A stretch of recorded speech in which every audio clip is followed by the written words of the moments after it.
इसमें जो सबसे पहले जो हमारा पॉइंट आ जाता है वो आ जाता है कि how to examine the patient. ठीक है, अब क्या है, हमने पेशेंट को क्या करना है, एग्ज़ामिन करना है। ठीक, तो उसमें सबसे पहले क्या है, हमें इसके जो बेसिक फंडामेंटल उस पर ध्यान रखना होगा। ठीक है, तो आयुर्वेदा में क्या है, आयुर्वेदा में जो एग्ज़ामिन करना है पेशेंट को, वो सिर्फ़ और सिर्फ क्या होता है कि हमें सिर्फ उसने ये बोल दिया कि मुझे ये प्रॉब्लम है, तो फिर उस पर नहीं ध्यान देना है। मीन्स उसने बोला कि मेरे लेफ़्ट साइड या ऐसे कि शोल्डर पे पेन हो रहा है या फिर मेरे एब्डोमेन में पेन हो रहा है, तो सिर्फ आपको पेन नहीं लेना है, क्योंकि पेन सिर्फ कौन लेते हैं, तो एलोपैथ वाले लेते हैं। जो आयुर्वेद के रिगार्डिंग, आयुर्वेद के अकॉर्डिंग क्या होता है कि उसमें आपको ये उसमें देखना होता है कि उसका मेंटली स्टेटस क्या है। ठीक है ना, तो इसमें यही लिखा है कि Ayurveda has a got of unique principle as well as क्या लेना होता है, इंक्लूडिंग माइंड। ठीक है ना, तो हमने क्या है, कई बार क्या होता है पेशेंट को प्रॉब्लम नहीं होती है।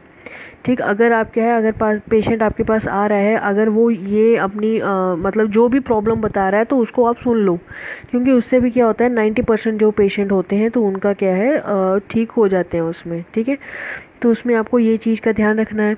उसके बाद नेक्स्ट अगला आ जाता है बेसिक फंडामेंटल दोष धातु एंड मला। ठीक है, तो हमारे जो बेसिक, जो हमारे बेस हैं, ठीक है, जिस पे हमारी बॉडी पूरी टिकी हुई है, तो उसमें आ जाते हैं दोष, धातु और मला।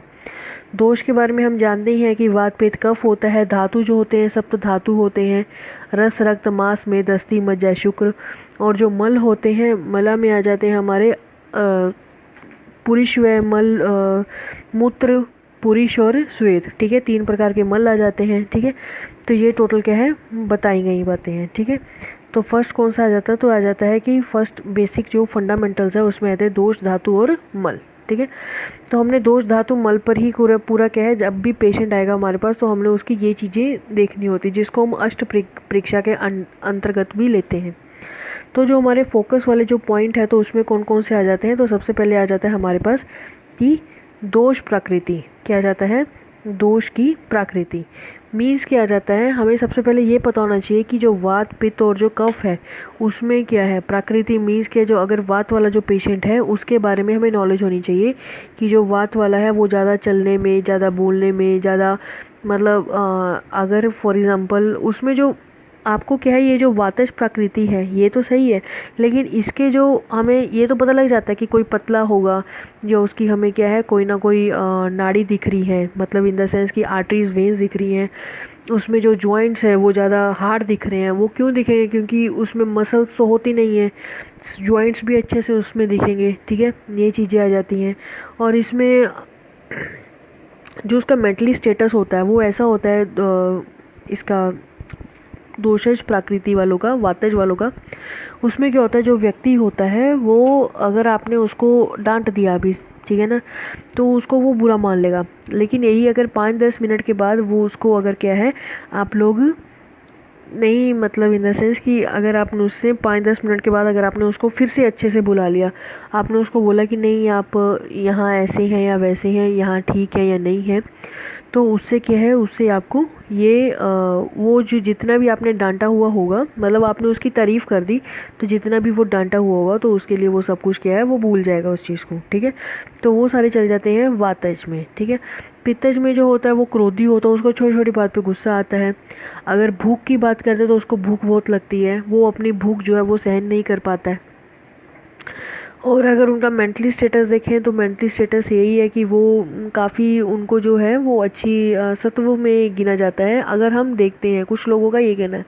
लेकिन हम लोग जो है अगर प्रकृति वो क्या है अच्छी क्वालिटी में है हमारे पास, तो उसको क्या है कफज वाले को भी क्या है हम लोग उसको कफज वाले में सत्व गुण हम प्रेजेंट बोलते हैं। ठीक है, तो वो चीज़ आ जाती है, वो एक अलग चीज़ है। बस आपको ये प्रकृति देखनी, प्रकृति से क्या होता है कि आपको मेडिसिन देने में वो हेल्पफुल रहती है। ठीक है ना, अगर फॉर एग्जांपल कोई कफज रोगी है, ठीक है, तो उसमें क्या है कफजी विकार आ गया कोई, जैसे प्रमेह रोग आ गया, तो उसमें आपको क्या है, उसमें आपको मेडिसिन आप ऐसी देंगे सीधा उष्ण तीक्ष्ण टाइप की दे देंगे। अगर कोई यही होता है कि कोई कफज प्रकृति वाला है लेकिन क्या है उसमें वातज बहुत बड़ा हुआ है, ठीक है, तो आपको उस हिसाब से वो वाली चीज़ें देनी होती हैं, तो वो इसलिए क्या है ये प्रकृति हम पढ़ते हैं। ठीक है, उसके बाद आ जाता है नेक्स्ट धातु की प्रकृति। धातु की प्रकृति में ये आ जाता है कि जैसे धातुएं हमारी 7 धातुएं होती हैं, तो 7 धातुओं में रस रक्त मांस मेद अस्थि मज्जा शुक्र, ये हमारी धातुएं मानी गई हैं। अब रस रक्त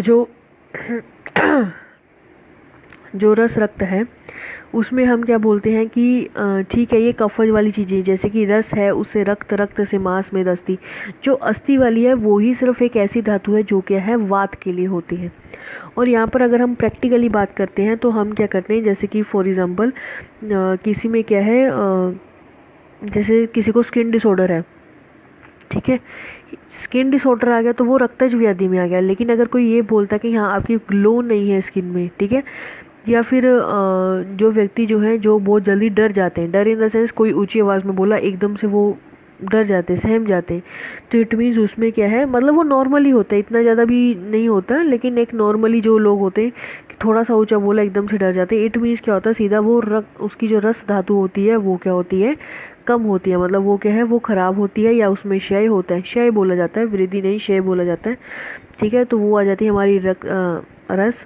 रक्त में जितने भी सारे मतलब ये स्किन डिसऑर्डर्स होंगे वो सारे रक्तज में आ जाते हैं।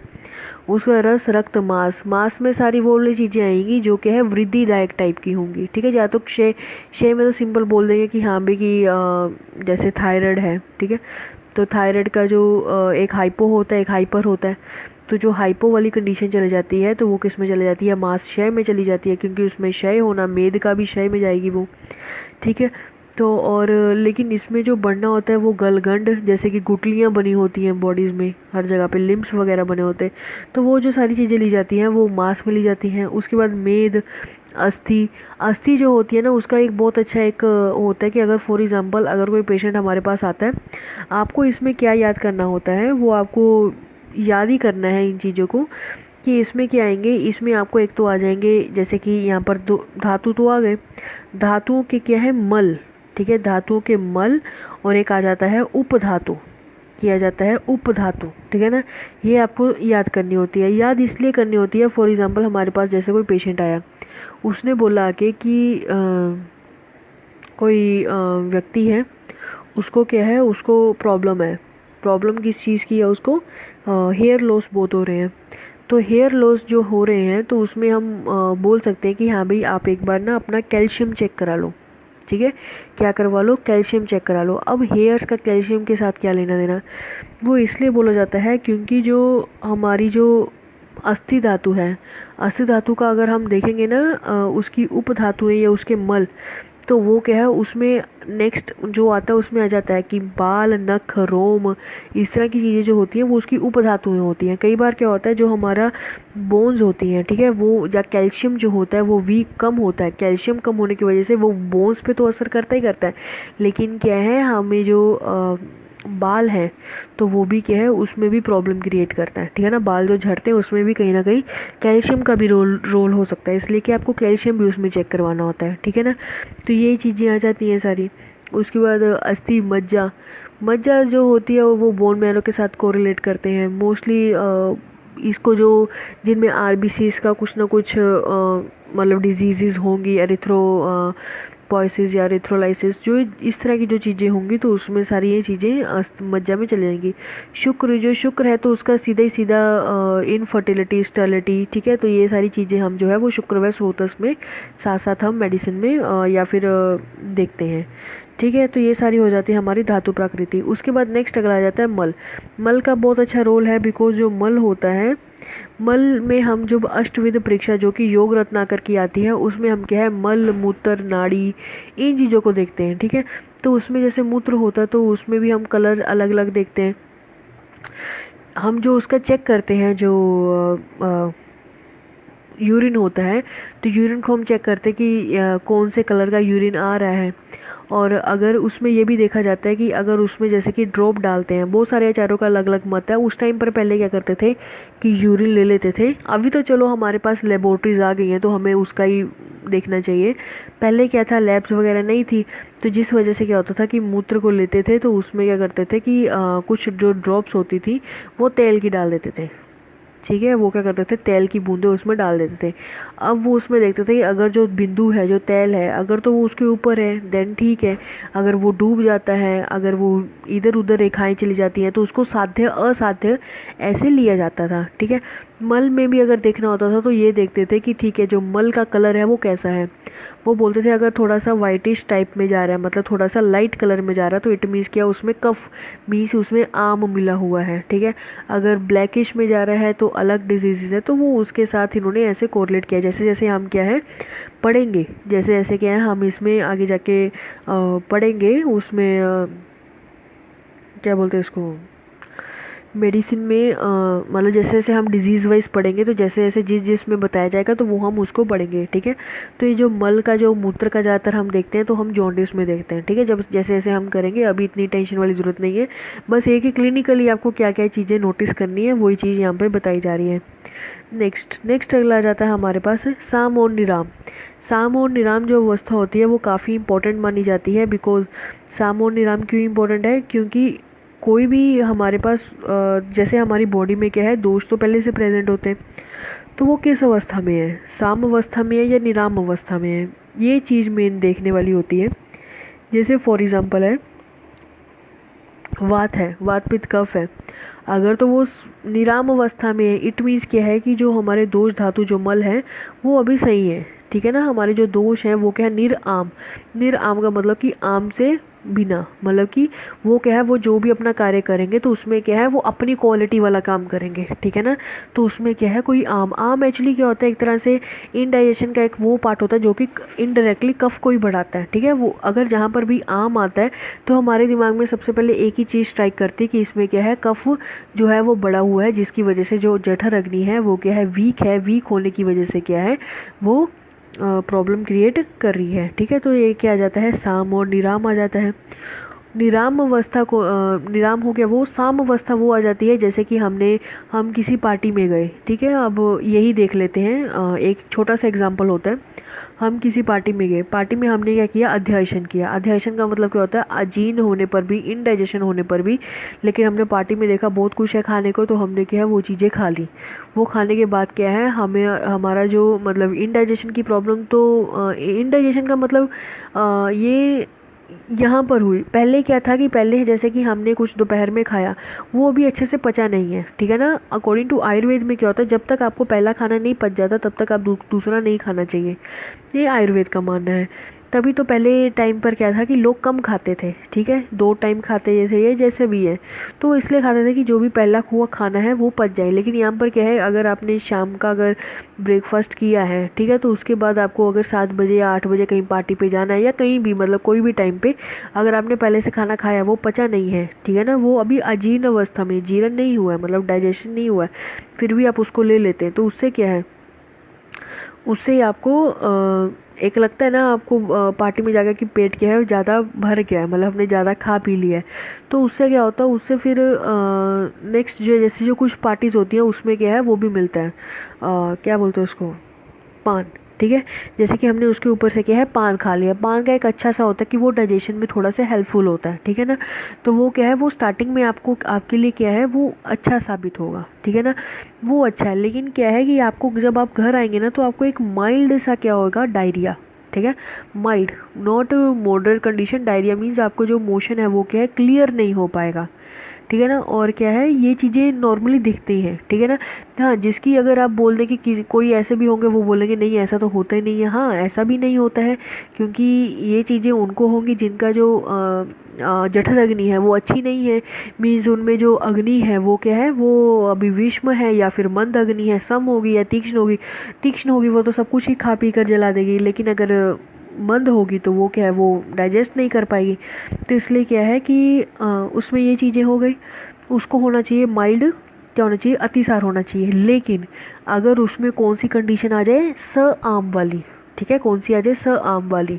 तो अगर स आम वाली कंडीशन आ जाएगी तो वहाँ से हम सीधा देख सकते हैं कि स आम की कंडीशन में क्या होता है कि आम बन जाएगा तो उसको कॉन्स्टिपेशन में वो चला जाएगा, समझ गए ना। अगर तो फॉर एग्ज़ाम्पल उसने जो खाया पिया है वो क्या है, अभी ये नहीं होता कि अगर डाइजेशन इनडाइजेशन अगर जैसे कि डाइजेस्ट नहीं हुआ खाना तो जो भी हम ऊपर से खाना खाएंगे तो वो आम की अवस्था में रहेगा, ऐसा नहीं होता है। उसकी दो मतलब कंडीशन हो सकती हैं। एक हो सकता है कि उसका जो भी हम खाना खा रहे हैं तो वो क्या है, वो नीचे मतलब हमने खाना खाया, उसके बाद दो कंडीशन आ जाती, या तो वो आम में जाएगी या तो वो आम में नहीं जाएगी। अगर वो आम में नहीं जाती तो कई बार क्या होता है, माइल्ड डायरिया होने के चांसेस होते हैं। क्या होते हैं? माइल्ड डायरिया होने के चांसेस होते हैं। और 50% क्या चांस होते हैं, तो 50% आम बनने के चांसेस होते हैं, ठीक है ना। तो ये दो कंडीशन आप उसमें देख सकते हैं। अगर तो उसको समझ लो कि वो कह रहा है कि पहले से आपके पास पेशेंट ऐसे बोल सकता है कि हाँ भाई कि मैं वहाँ पर आया, मैं यहाँ पर गया था, तो आप पूछ सकते हैं कि उससे पहले आपने क्या क्या खाया था या क्या नहीं खाया था, एज अपनी हिस्ट्री के लिए, ठीक है। ऐसा नहीं है कि इससे बहुत कुछ आपने कर लिया, लेकिन फिर भी आपकी हिस्ट्री एज अ स्ट्रॉन्ग होती है। तो उसमें वो बोल सकता है कि हाँ कि कल पार्टी थी, ऐसे मैंने खा लिया। तो आप उसको पूछ सकते हैं कि हाँ भाई कि उसके बाद तुम्हें मोशन कैसा आया। अगर वो बोलता कि मोशन आया नहीं तो आप में एक कंडीशन आ जाती है कि हाँ इसमें आम बन गया होगा। एक आ जाता है कि हाँ भाई कि एक बोल देता है अतिसार, ठीक है, अतिसार वो जिसको हम डायरिया बोल देते हैं। तो वो क्या होता है, वो बोलेगा कि नहीं एक बार ऐसे मतलब करके आया। पेशेंट हमेशा तभी आता है जब थोड़ा सा ज़्यादा बढ़ गया होता है। ऐसे छोटी सी कंडीशन के लिए पेशेंट आता नहीं है। बहुत कम लोग ही होते हैं जिनको अपनी थोड़ी केयर होती है, वरना कोई ना कोई टैबलेट घर में पड़ी होती है, उसको ही वो खा लेते हैं और ठीक मतलब हो जाते हैं। इसमें बस यही होता है कि आपको ये देखना होता है कि अगर वो उसमें गया आम में तो वो कॉन्स्टिपेशन में चला जाएगा, ठीक है। उसमें आपको फिर अगर वो दूसरे में गया तो वो क्या है, माइल्ड अतिसार कहीं ना कहीं होगा, ठीक है। उसके बाद नेक्स्ट अगला आ जाता है स्रोतस। तो आपको क्या है, स्रोतस आपको अच्छे से देखने पड़ेंगे, ठीक है। स्रोतस देखने की क्यों ज़रूरत पड़ती है, इससे क्या है हमारा जो एक ट्रीटमेंट करने का या फिर उसके मूल तक जाने का क्या है हमारा, जैसे कि रक्त वह स्रोतस है तो उसमें आता है यकृत और प्लीहा, ठीक है। तो हमारा क्या होता है कि जब फॉर एग्जांपल अब यकृत और प्लीहा भी आएगा, बिकॉज जो हम जॉन्डिस है, जॉन्डिस हम किस में पढ़ते हैं, जॉन्डिस हम पढ़ते हैं रक्त वह स्रोतस में। तो उसका रक्त वह स्रोतस के साथ क्या कोरिलेशन है, यकृत प्लीहा क्यों बोला गया, तो क्योंकि जो जॉन्डिस होता है उसमें होता क्या है, जो आरबीसीज जो सेल होते हैं वो जो क्या करते हैं, डाई हो जाते हैं। जब ज़्यादा अमाउंट में डाई होना शुरू हो जाते हैं तो उससे इनडायरेक्टली जॉन्डिस होना शुरू हो जाता है, ऐसा बोला जाता है, ठीक है। ऐसा जो आपको टेक्स्ट मिलेगा तो उसमें यही बोला जाता है। वो अलग है कि येलोइश दिखेगा, वो उसके लक्षण आ जाते हैं, लेकिन जो प्रोसेस होता है, जो पैथोलॉजी है वो यही है। अब जो यकृत और प्लीहा बोलते हैं, तो प्लीहा क्या होता है, स्प्लीन होता है। तो बोलते हैं जो सेल जो डाई होते हैं तो वो कहाँ होते हैं, तो वो स्प्लीन में जाते हैं सब, ठीक है। तो वही है, इसलिए क्या है स्रोतोस को पढ़ना क्या इंपॉर्टेंट होता है, ठीक है। उसके बाद नेक्स्ट अगला आ जाता है रोग मार्ग। रोग मार्ग इसलिए पढ़ना ज़रूरी होता है, जैसे कि फॉर एग्जांपल हम चरक सूत्र जो 11 था उसमें हम रोग मार्ग पढ़ के आए हैं। वो उसमें आ जाता है कि शाखा में जाता है या मर्म संधि में जाता है या फिर कोष्ठ में जाता है, ठीक है। शाखा में इन द सेंस होता है कि सब जो है वो स्किन डिसऑर्डर या फिर क्या है वो धातुओं में दोष पैदा कर रहे हैं, वो हो जाते हैं शाखा वाले, ठीक है। जो हमारी क्या है धातुओं में जा रहे हैं, जैसे रक्त रस, मांस में दस्ती, मज्जा, शुक्र, ठीक है ना। तो उस जो धातुओं में जा रहे हैं, ऐसा नहीं कि सभी की सभी जाएंगे, एग्जाम्पल के लिए जो धातुओं में जाते हैं तो वो मोस्टली क्या होते हैं, वो शाखा के अंतर्गत आते हैं। कोष्ठ में आ जाती है हमारी अग्नि के रिगार्डिंग, आ गया हमारी गृहिणी रोग के रिगार्डिंग, जितनी भी सारी डिजीज़ आ जाती हैं तो वो सारी उसमें चली जाती हैं। और संधि और मर्म जो होता है उसमें मोस्टली जो हमारी जॉइंट्स के बारे में दर्द है जो ये वो, तो वो इस हिसाब से उन्होंने क्या है रोग मार्ग में डिवाइड कर दिया। वो इसलिए करते हैं, हमने लास्ट टाइम हमने शायद चैप्टर्स पढ़ा भी था, उसमें हमने पढ़ा था सूत्र स्थान में आता है, वो लास्ट में चैप्टर है। उसमें हम पढ़ते हैं कि अगर शाखा से कोष्ठ में जाते हैं और कोष्ठ से शाखा जाते हैं, वो क्यों हम पढ़ रहे हैं कि 4 में डिवाइडेड है, या फिर जैसे शाखा से वो अगर कोष्ठ में जा रहे हैं या कोष्ठ से शाखा की तरफ जा रहे हैं, तो 4 कारण होते हैं। एक्चुअली क्या होता है, दोषों को क्या होता है, अगर हम उसमें पंचकर्मा थेरेपी करवाना चाहते हैं तो उसमें क्या, अगर हमें ये जान लिया कि हाँ ये जो रोग है, ठीक है ना, आपको क्या करना होता है, इसमें आपको फिर से टेक्स्ट ही पढ़ना पड़ता है इनडायरेक्टली। जैसे फॉर एग्जांपल हमारे पास कोई रोग आया, उसको हमने देखा कि ये कौन सा रोग होगा, हमें याद है तो अच्छी बात है, अगर नहीं याद है तो उसमें हमने क्या पढ़ना होता है, तो उसमें हमें देखना, हमने टेक्स्ट निकाला, टेक्स्ट में हमें पता लगा कि ये तो शाखा है, ठीक है, ये शाखा वाला रोग है। तो हमने क्या करना होता है, उसको क्या है कोष्ठ में लाना होता है। क्या करना होता है, कोष्ठ में लाना होता है। कोष्ठ में लाने के बाद क्या करना होता है, उसको वमन विरेचन या थेरेपी, पंचकर्मा थेरेपी के साथ क्या है उसको, अब ये इन्होंने अभी से इन्होंने अलग चीज़ें कर दी हैं कि हाँ पंचकर्मा अलग है, या फिर हमने पहले उसमें ये देखना कि वो कितने अमाउंट तक बढ़ा हुआ है। अगर तो वो ज़्यादा अमाउंट में बढ़ा पड़ा हुआ है, फिर तो हम उसको क्या है कोष्ठ में लाएंगे, सीधी बात है, कोष्ठ में लाकर उसका क्या है वमन विरेचन शोधन करवा देंगे, ठीक है ना। ये चीज़ें होती हैं, इसलिए फिर होता है कि हम कौन कौन सी चीज़ें करें कि जिससे शाखा से वो कोष्ठ की तरफ आ जाए, ठीक है ना। वो जो 4 या 5 कारण बताए गए हैं, कोष्ठ से शाखा के लिए 4 है और शाखा से कोष्ठ के लिए 5 कारण ऐसे बताए गए हैं। उसके बाद नेक्स्ट अगला आ जाता है हमारे पास कि इसलिए क्या है जो ये जो रोग है उसको पढ़ना होता है, रोग मार्ग को, ठीक है। ये सारे आ जाते हैं हमारे फोकस पॉइंट कि हमने किस किस चीज़ को क्या मतलब इन चीज़ों को हमने बहुत अच्छे से पढ़ना ही पढ़ना है। इट मीन्स ये होता है आप अपनी कोई भी या तो टेक्स्ट बुक ले सकते हैं या कुछ भी ऐसा ले सकते हैं जिसमें क्या है जो ये सारी आपको चरक में मिल जाएगी ऑलमोस्ट सारे, ठीक है। तो वो चीज़ें आपको क्या है ये सारी चीज़ें पढ़नी है आपको, ठीक है ना। बाकी हम जैसे जैसे ऐसा भी नहीं है कि आपको इसमें श्लोका नहीं याद करना होता, बस आपको श्लोका पता क्यों याद करना होता है, वो इसलिए याद किया जाता है ताकि क्या है जैसे श्लोका में हमने एक लाइन बोल दी, वो लाइन में सारी चीज़ें इंक्लूड हो जाती हैं। ऐसे अगर आप एक दो ऐसे करके अगर नंबरिंग में याद कर दें तो उससे क्या होता है, उससे आपका कुछ ना कुछ छूट जाता है, ठीक है ना। बहुत सारे लोगों का ये कहना होता है कि नहीं श्लोका जो होते हैं उसका क्या होता है, उसका कुछ इतना खास मकसद नहीं है, वो तो बस हमारे पास सामने पेशेंट आएगा तो हमें श्लोका से क्या मतलब है। वो जो श्लोका है वो आपके पेशेंट से कोई मतलब नहीं होता, लेकिन आपकी खुद मेमोरी के लिए उसको मतलब रखना पड़ता है, ठीक है ना। तो इसलिए श्लोका पढ़े जाते हैं। तो इस तरह के आपका जो दोष प्राकृति, धातु प्राकृति, मल प्राकृति, हम इस अकॉर्डिंग क्या है उसको पढ़ेंगे, ठीक है। नेक्स्ट अगला जाता है इम्पोर्टेंस ऑफ दी गुना दोष, ठीक है। ये गुना दोष का इम्पोर्टेंस ये काफ़ी इंपॉर्टेंट चीज़ है, इसमें ध्यान रखना है। ये जो गुण हम पढ़ रहे हैं वो भी गुण को क्या बोलते हैं हम लोग, अगर थ्योरेटिकल देखते हैं और क्लिनिकल भी देखते हैं तो जो गुण होता है उसको हम डिवाइड करते हैं कि गुरुवादी गुण है, परादी गुण है, ये वाली चीज़ें होती हैं। लेकिन यहाँ पर किसकी बात हो रही है, तो यहाँ पर जो बात हो रही है वो दोष के गुणों की बात हो रही है। किसके? दोषों के गुणों के। तभी क्या है लिख दिया इंपॉर्टेंस ऑफ गुना, किसके बारे में। हमारे पास जो नेक्स्ट पॉइंट आ जाता है वो आ जाता है इम्पोर्टेंस ऑफ गुण दोषा, ठीक है। क्या आ जाता है इम्पोर्टेंस ऑफ गुण दोषा। तो इसमें हमने किस बारे में बात करनी है, तो इसमें हमने करनी है जो गुण है, ठीक है ना। जो हमारे दोष हैं, दोष कौन से आ जाते हैं, वात पित्त कफ, तो उनके जो गुण हैं उनके बारे में हमें पढ़ना है। जैसे कि हम जो सूत्र स्थान जो फर्स्ट हैं, आज आपका यही काम है कि सूत्र स्थान जो फर्स्ट चैप्टर में जो हमने वात पित्त कफ के जो गुण पढ़े थे वो क्या है आपको याद होने चाहिए, ठीक है। इसलिए क्या है यहाँ पर श्लोका लिखा नहीं है क्योंकि ये आपको पहले से करवा दिया गया है, ठीक है ना।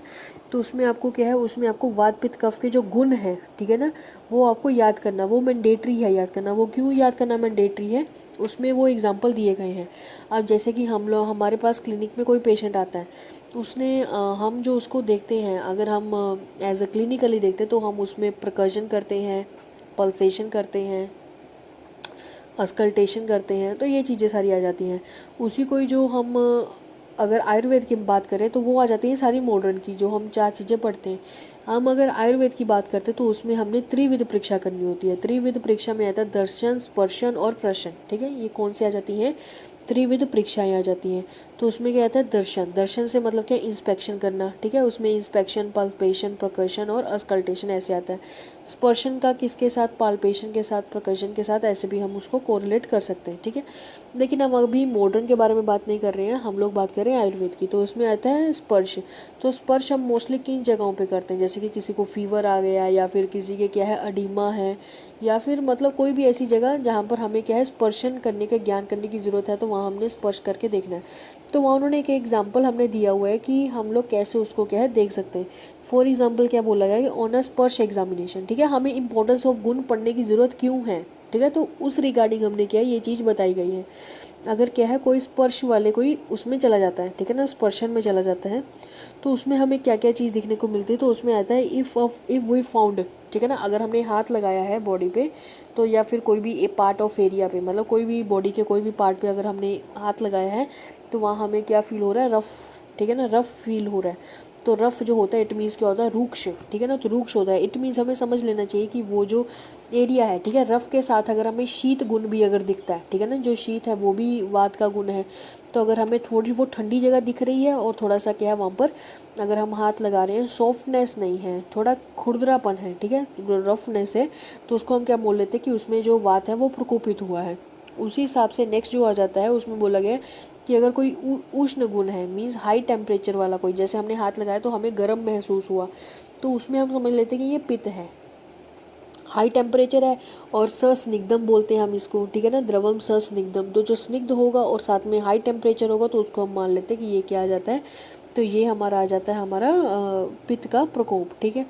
उसके बाद नेक्स्ट जो हमारा आ जाता है उसमें क्या बोला गया है, अगर हमें क्या मिलता है, हमें मिलता है अगर कि शीत है वो ठंडी जगह है और क्या है स्निग्ध गुण है, तो उसको मान लेते हैं कि ये प्रकोप को कफ गुण है, ठीक है। ये हो गए वात पित्त कफ के। जरूरी नहीं है कि आपके पास कोई भी पेशेंट आएगा तो उसमें वात और पित्त और कफ अलग अलग ऐसे मिलेगा। उसके बाद क्या है, आपको ऐसा भी मिल सकता है कि उसमें टेम्परेचर तो हाई है लेकिन साथ में क्या है वहाँ पर ड्राइनेस है, ठीक है, ड्राइनेस है। अब देखो टेम्परेचर हाई है वो तो पित्त के लिए चला गया, लेकिन जो ड्राइनेस है वो पित्त का तो नहीं गुण है, वो तो स्निग्ध है जो पित्त का गुण है। तो इसलिए आपको ये समझ लेना चाहिए कि वो क्या है वातज पित्तज दोष है, ठीक है। अगर क्या है आपको दोषों के अकॉर्डिंग अगर चिकित्सा करनी है तो उसमें हमें ये मान लेना चाहिए कि ये क्या है वातज पित्तज। अगर दोषों के अकॉर्डिंग समझ लेना चाहिए तो उससे ये मान लेना चाहिए कि वातज पित्तज क्या है यहाँ पर बात हो रही है, ठीक है। उसके बाद नेक्स्ट अगला रहता है कि अगर हमारा टेम्परेचर ज़्यादा है, ठीक है ना, अगर हम ई पॉइंट की बात करते हैं तो उसमें रहता है कि अगर बॉडी में क्या है टेम्परेचर ज़्यादा है लेकिन साथ में क्या है भ्रम, जो भ्रम मीन्स चक्कर आना शुरू हो जाते हैं ना, तो उससे हमें ये समझ लेना चाहिए कि इट इज़ अ प्योर पित्त, ठीक है ना। ये कंडीशन है कि जिसमें क्या होता है प्योर पित्त ऐसे दिखता है, ठीक है। उसके बाद नेक्स्ट अगला आता है हाई टेम्परेचर हो साथ में क्या हो ड्रॉजीनेस हो। जैसे होता है ना व्यक्ति जो है वो क्या इधर पड़ा उधर पड़ा, तो वो क्या है वो कफज का गुण आ जाता है ड्रॉजीनेस, दैट इज़ अ तंद्रा, ठीक है ना। तंद्रा गुण जो होते हैं जैसे सत्व रज और तम जिसको ठीक है ना, तम जो तंद्रा वही सारे गुण हैं, तो उसमें क्या आ जाता है, तो तंद्रा जो गुण है तो उसकी वजह से क्या उसको ड्रॉजीनेस है। इट मीन्स क्या उसमें क्या रहेगा, हाई टेम्परेचर है तो उसमें पित्त रहेगा, बिकॉज टेम्परेचर तो हाई, जिसमें टेम्परेचर हाई है तो इट मीन्स क्या वहाँ पर पित्त है ही है, ठीक है ना। और साथ में आ जाएगा ड्रॉजीनेस, तो वो सारी किस में आ जाती है, तो वो पित्त और कफज, ठीक है ना, पित्त और कफज में लिया गया है। उसके बाद यहाँ पर एक बहुत अच्छी बात, यहाँ पर एक एग्जाम्पल है हमने जो लिया गया वो काफ़ी अच्छा है। उसमें बोला गया है importance of observation of the Guna Karma at the clinical features. हम उसमें देखते हैं कि it is not required the vital history. देखो जब भी ऐसा ज़रूरी नहीं है कि अगर हमने क्या है गुण पढ़ लिए कर्म पढ़ लिए तो उससे क्या हमने सब कुछ देख लिया, ठीक है ना। ऐसा नहीं है कि अगर हमने क्या है कि अगर हमने अकेला क्लिनिकली अगर हमने उसके देख लिया कि उसमें हाथ लगाए तो नहीं जी इसका तो कफ है, ऐसा नहीं है। ये एक उन्होंने टाइप बताई कि आप ऐसे भी हाथ लगा के उसको चेक करेंगे तो आपको एक आइडिया आ जाएगा कि इसमें कौन कौन से लक्षण किस हिसाब से दिख रहे हैं। उसमें आपको क्या है मैंडेटरी है कि पेशेंट जो है वो क्या बताए, अपना हिस्ट्री बताए, ठीक है ना, हिस्ट्री बताए। और हिस्ट्री में भी क्या क्या है, हम जैसे निदान पंचक पढ़ते हैं, निदान पंचक के अकॉर्डिंग ही आपको लेना होता है सब कुछ। जैसे कि सबसे पहले आपको निदान कि जो व्यक्ति है उसने क्या खाया क्या नहीं खाया, कहाँ गया क्या किया क्या नहीं किया, वो सारी चीज़ें किस में आ जाती हैं, निदान में आ जाती हैं, ठीक है। मीन्स की कॉज क्या है।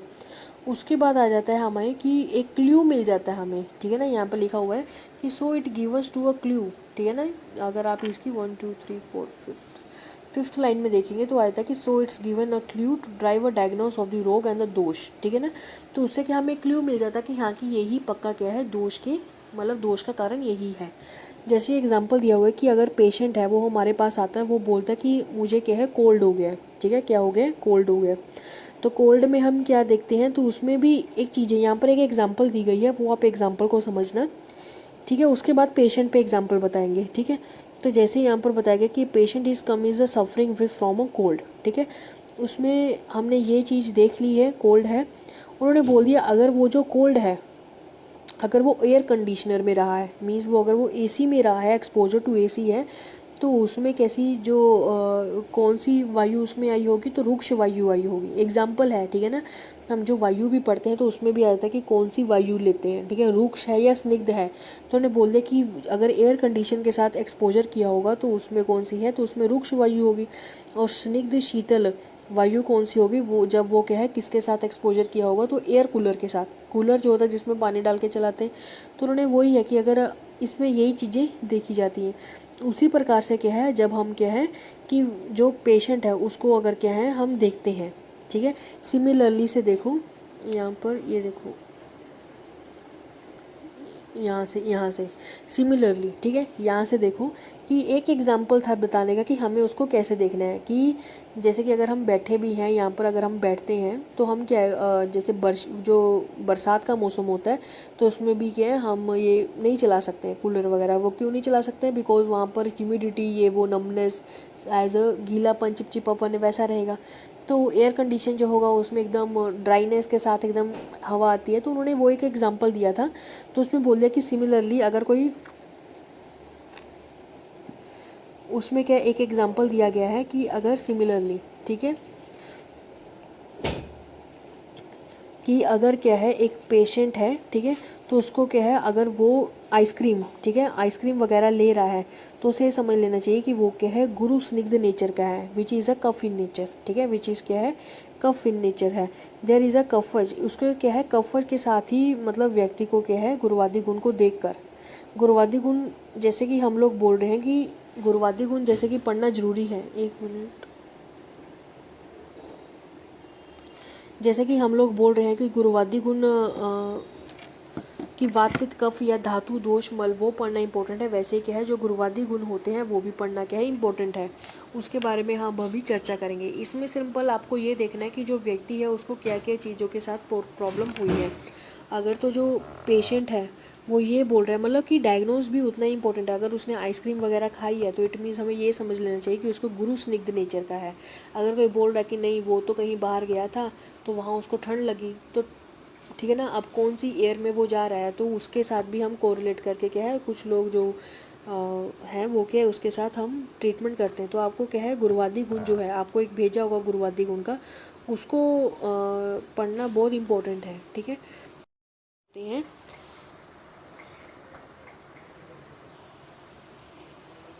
स्टार्टिंग में अगर बात करते हैं तो सबसे पहले आ जाता है गुरु, ठीक है। तो गुरु के लिए क्या हम बात कर लेते हैं कि जो गुरु है उसमें जो क्या होता है वो हैवीनेस होता है। क्या होता है? वो हैवीनेस होता है। हैवीनेस को हिंदी में हम क्या बोल देते हैं कि भारी होगा, ठीक है, भारी होगा। और साथ में क्या है, इसमें जो महाभूत प्रेजेंट है तो वो कौन कौन से आ जाते हैं? वो आ जाते हैं पृथ्वी और जल, ठीक है, पृथ्वी और जल। अब देखो जहाँ पर भारीपन आएगा तो वहाँ क्या आएगा, वो कफ को बढ़ाएगा और वात को क्या करेगा, वो ख़त्म करेगा, ठीक है। और मुख्य कर्म जो होगा वो क्या होगा, इसका भृंगन होगा, ठीक है। भृंगन का मतलब क्या होता है? धातुओं को बढ़ाने वाला। फॉर एग्जाम्पल अगर किसी की क्षय है, ठीक है ना, अगर कोई क्षय वाला है, जैसे कर्म में यहाँ पर बताया गया कि ये क्या क्या कर्म करेगा, तो ये क्या है, अवसाद, मतलब वही हैवीनेस वगैरह क्रिएट करेगा, ठीक है, हैवीनेस आ गया। उसके बाद गौरव, ठीक है, उपलेय, बल, तृप्ति और गुरुपाक, ठीक है। तो ये सारी चीज़ें। अब ये आ जाता है कि गुरु जो होंगी चीज़ें, फॉर एग्जांपल हमने क्या, कोई व्यक्ति जो पतला है बहुत, वो है जिसमें क्या है, जो वात का है वो ज़्यादा है, वात प्रकृति वाला है, तो वो उसको हम बोल सकते हैं कि तुमको जो मिलेगा, जो गुरु गुण है, तो वो किस किस से मिल सकता है। तो यहाँ पर बताया गया है कि किस किस से मिल सकता है। तो उदाहरण में बताया जाता है कि जैसे माश हो गया, ठीक है, माश मतलब है तो उड़द की दाल आ गई, ठीक है। उसके बाद लिखा है सुसली, ठीक है, सुसली नहीं होता है, मूसली होगा, ठीक है, मूसली है। मूसली एक ड्रग होता है, ठीक है, मूसली ये रिप्रोडक्टिव सिस्टम पे बहुत अच्छा काम करती है। उसके बाद विदारी कंद आदि, ठीक है, तो ये जो होती है ये गुरु नेचर की होती है, ठीक है, ये क्या है, गुरु नेचर की है। वैसे नेक्स्ट जैसे कि अगला आ जाता है लघु। तो लघु के लिए क्या आ जाता है, लघु के लिए इट इज़ अ लाइटनेस होता है, ये हल्कापन है। अब देखो कोई भी चीज़ हल्की होगी तो उसमें जो महाभूत हो गए होता क्या, जो हम पंच महाभूत पढ़ते हैं इसको सीक्वेंस वाइज क्यों पढ़ते हैं, आकाश वायु अग्नि जल पृथ्वी को, ताकि क्या है कि वो जैसे हम नीचे नीचे जाते रहेंगे वो क्या हैप्पीनेस उसमें क्या है आती रहेगी, ठीक है। तो उसमें क्या सबसे पहले आ जाता है, वो आ जाता है हल्कापन। तो हल्केपन में क्या आता है, वायु अग्नि और आकाश, ये बताया गया है, ठीक है। और साथ में क्या आ जाता है, ये वातकर है और कफ को क्या करेगा, ये घन करेगा।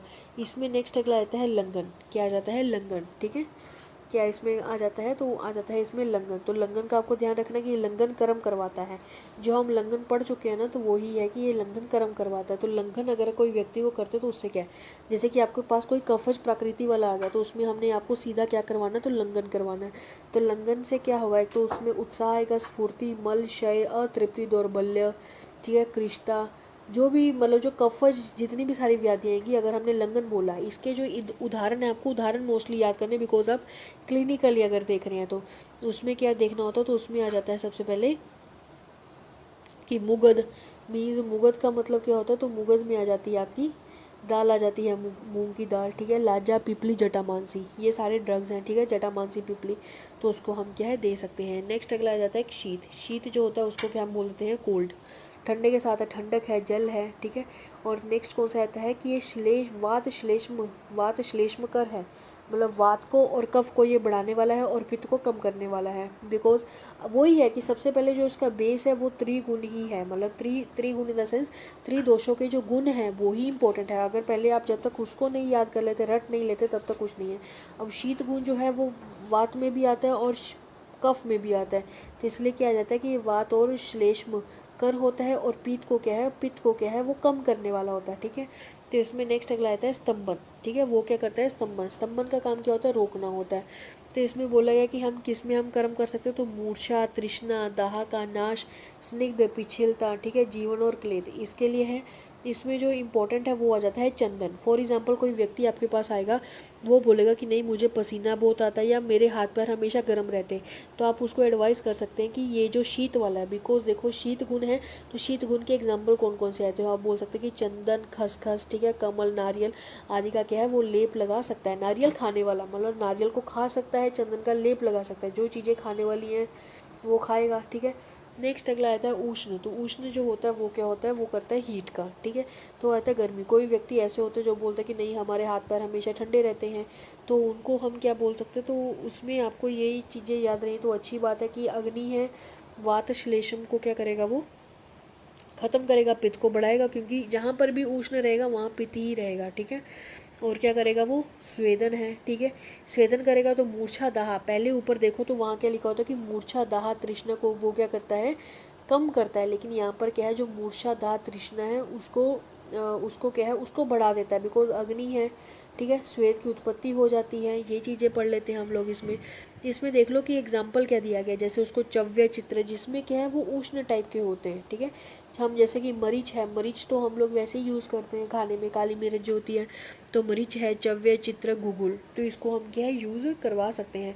मतलब कोई पेशेंट अगर हमारे पास आया, उसने बोला कि इसमें क्या इसके हाथ पैर हमेशा ठंडे रहते हैं, तो हम कोई भी अच्छी सी गूगलों की फॉर्मेशन वाली, हम जैसे योगराज गूगल हो गया, ठीक है, या फिर कोई भी ऐसे गूगल की फॉर्मेशन वाली जो भी मेडिसिन होगी, तो उसको हम क्या है दे सकते हैं, जो कि उसके लिए अच्छी हो, ठीक है। उसके बाद क्योंकि जो भी आपके पास पेशेंट आएगा तो वो ऐसा ही आएगा जिसमें क्या है प्रॉब्लम है, कोई नॉर्मल जनरल पेशेंट तो आएगा नहीं। कोई भी अगर जनरल पेशेंट आता है तो उसको हम रसायन दे सकते हैं कोई भी। लेकिन अगर आपके पास जैसे कि कुछ ने बोला कि उसके हाथ पैर क्या ठंडे रहते हैं, लेकिन उसमें क्या साथ में पेन की भी प्रॉब्लम होगी, ठीक है ना, दर्द की, तो उसमें हम योगराज गूगल दे सकते हैं, ठीक है। तो कोई भी गूगलों की फॉर्मेशन, क्योंकि वो क्या है उष्णता लाती है शरीर में, ठीक है ना, क्या लाती है, उष्णता लाती है। उसके बाद नेक्स्ट आ जाओ, नेक्स्ट में अगला आ जाता है स्निग्ध, ठीक है। तो स्निग्ध जो रहेगा वो चिकनाहट, जिसको स्नूदिंग बोल देते हैं, वो वात हर है, कफ को बढ़ाएगा, क्लेदता उत्पन्न कर देता है। अब जैसे फॉर एग्जांपल है बहुत सारे ऐसे, जैसे हमने ऊपर पढ़ा कि ड्राइनेस जहाँ पर रहेगी तो उसमें वात प्रकोपित है, तो उसमें हम स्नेह वाला ट्रीटमेंट दे सकते हैं। उस व्यक्ति को हम बोल सकते हैं कि तुम खाने में थोड़ा सा स्नेह जो है वो इंक्रीज़ कर लो, और जो क्या है कि नहाने से पहले या नहाने के बाद क्या आप अच्छे से मालिश मुलिश करवाओ, ये भी हम बोल सकते हैं। और घृत तेल वसा मज्जा जो हम पढ़ते ही हैं चार, ठीक है, वही चीज़ है। नेक्स्ट अगला आ जाता है रूक्ष। तो रूक्ष में क्या आ जाता है, तो उसमें आता है ड्राइनेस है। जो स्निग्ध वाले ज़्यादा होंगे तो उसमें हम उसको दे सकते हैं, जैसे कि जौ, बाजरा, ये हम सब चीज़ें पढ़ चुके हैं, ठीक है ना। जैसे जौ हो गया, बाजरा हो गया, रसांजन हो गया, गवेदुकन हो गया, गौमूत्र हो गया, ठीक है। तो ये सारी चीज़ें जो क्या है हमारे शरीर में रूक्षता लाई, जो कफज प्रकृति वाले लोग होंगे तो उसको हम जौ, बाजरा, जैसे बहुत सारे लोग हैं वो अपनी डाइट करवाने आते हैं, ठीक है, डाइटिशियन के पास। तो डाइटिशियन जो होता है उसको कभी भी क्या है सिंपल जो गेहूं के आटे की रोटी खाने को नहीं बोलता है, वो मिक्स्ड ग्रेन बोलेगा, या फिर जौ या बाजरे की रोटी खाने को बोलता है। क्यों बोलता है, क्योंकि उसमें क्या होता है रुक्ष गुण होता है। लेकिन जो सिंपल नॉर्मल होता है उसमें क्या है रुक्ष गुण नहीं होता है, ठीक है, गेहूं के आटे में। नेक्स्ट अगला आ जाता है मंद। मंद जो होता है, मंद जो गुण है, नेक्स्ट अगला आता है मंद। मंद का कम होता है डलनेस, सुस्ती, ठीक है। तो ये क्या है, कफ को बढ़ाएगा, पित्त को कमन करेगा, दैट इज़ अ शम्य। अब ये किस किस चीज़ को करता है, तो उसमें बोला गया कि गत्य अवरोध, ठीक है ना, मतलब कोई भी गति उसके लिए अवरोध बनेगा, शैथिल्य बनेगा, ठीक है, स्थिरता ला देगा, अल्प क्रियता, और क्या आ जाएगा इसमें चिरकारिता, ठीक है, क्या आ जाता है, चिरकारिता। तो चिरकारिता इसमें बोला गया, तो इसमें आपको ये चीज़ देख लेनी है जैसे कोई व्यक्ति है, उसने ये क्या है, मंद गुण ला देता है। अब जैसे किसी को क्या है, डायरिया बहुत ज़्यादा हो रहा है, ठीक है, तो उसमें हम मेडिसिन वैसे दे सकते हैं जिसमें क्या है, मंद गुण वाला हो, क्योंकि जो डायरिया का रहेगा वो तो इसके बिल्कुल ऑपोजिट रहता है, ठीक है, वो तीक्ष्ण टाइप का रहेगा कि वो एकदम से निकलेगा बॉडी में। तो अगर हम उसको मंद चीज़ दे देंगे, उसको रोक देंगे, उसकी क्रिया को अल्प कर देंगे, तो वो ख़त्म हो जाएगा। तो वही चीज़ें क्या इसमें बताई गई हैं। तो इसमें इन्होंने क्या है, एग्जाम्पल जो दिया गया है वो दिया गया है मंद गुण का।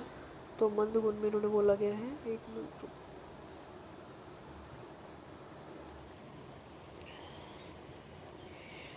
इन्होंने दिया गया है कि अमता वत्सनाभ और कुटज घन आदि। तो इन्होंने क्या है, सिंपल इन्होंने ड्रग्स बता दिए गए हैं। वो ड्रग्स जैसे जैसे आप मेडिसिन पढ़ेंगे तो वैसे वैसे क्या आपको याद हो जाएगा, ठीक है ना। उसके बाद नेक्स्ट अगला आ जाता है स्निग्ध, ठीक है, क्या आ जाता है हमारे पास, तो स्निग्ध गुण आ जाता है।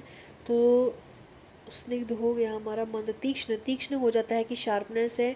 उसके बाद तेजी जिसको, या फिर अग्नि होती है, कफ को कम करेगा, जो भी बिल्कुल इसके ऑपोजिट हो जाएगा, शोषण करेगा। जिसमें बहुत ज़्यादा स्निग्धता रहेगी या बहुत ज़्यादा क्या है, जिसमें क्लेदता रहेगी, ठीक है। जो क्रीमिश टाइप के जो रोग होते हैं, ठीक है, क्रीमिश रोग जो होते हैं उसमें हम क्या पढ़ते हैं कि क्लेदता उत्पन्न कर देता है वो। तो क्लेदता को ख़त्म करने के लिए हमें क्या करना होगा, तो शोषण कर्म करना होगा, मतलब शोधन कर्म करना होगा। तो क्लेदता में कौन कौन सी चीज़ें आ जाती है, तो उसमें आ जाता है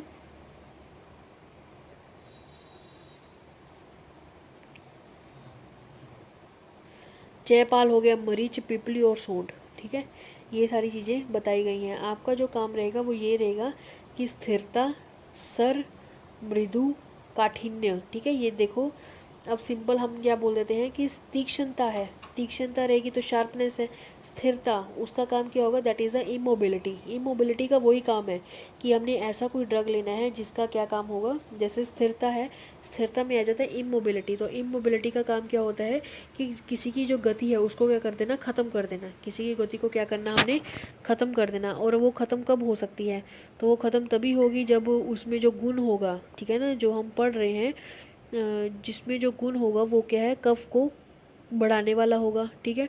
तो उसमें एग्जांपल देख लेना कि अश्वगंधा बल, जैसे कुछ बहुत सारे लोग ऐसे आपके पास आएंगे कि हमारी बॉडी नहीं बलती है या स्थिरता नहीं रहती, तो उसके लिए हम क्या करें, तो आप उसमें क्या है, ये एडवाइस कर सकते हैं।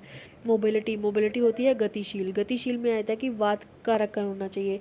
जैसे कि अगर बहुत सारे लोग आपके पास ऐसे पेशेंट आएंगे जो बोलेंगे कि नहीं, हमारा तो जो पेट है ना वो अच्छे से साफ़ नहीं होता, या फिर ऐसे लगेगा कि जो गोला है वो अंदर पेट के अंदर घूम रहा है, मतलब कि एक जगह ही वो स्थिर है, तो वो नीचे नहीं जा रहा, मतलब कि हमारा पेट साफ अच्छे से नहीं हो पा रहा है, ऐसे ही लग रहा है कि हमारी आंतों में ही पड़ा हुआ है। तो उसमें हम क्या मोबिलिटी वाली चीज़ें देंगे। मोबिलिटी इन द सेंस कि वो वाली जो गति, जो वात, जैसे कि वात का अनुलोमन करवाना, तो वो सारी चीज़ें आ जाती है। मृदुता मीन सॉफ्टनेस, तो इसमें आ जाता है कि आपको ऐसी देनी है मेडिसिन जिसमें क्या है, जो बॉडी है वो अच्छी तरह से क्या हो जाए, स्निग्ध हो जाए, ठीक है, मुलायम हो जाए। तो वो सारी चीज़ें आ जाती है, जैसे घृत, तेल, वसा, मज्जा, ठीक है। काठिन्य, काठिन्य मीन्स हार्डनेस, किसी की बॉडी ऐसी रहेगी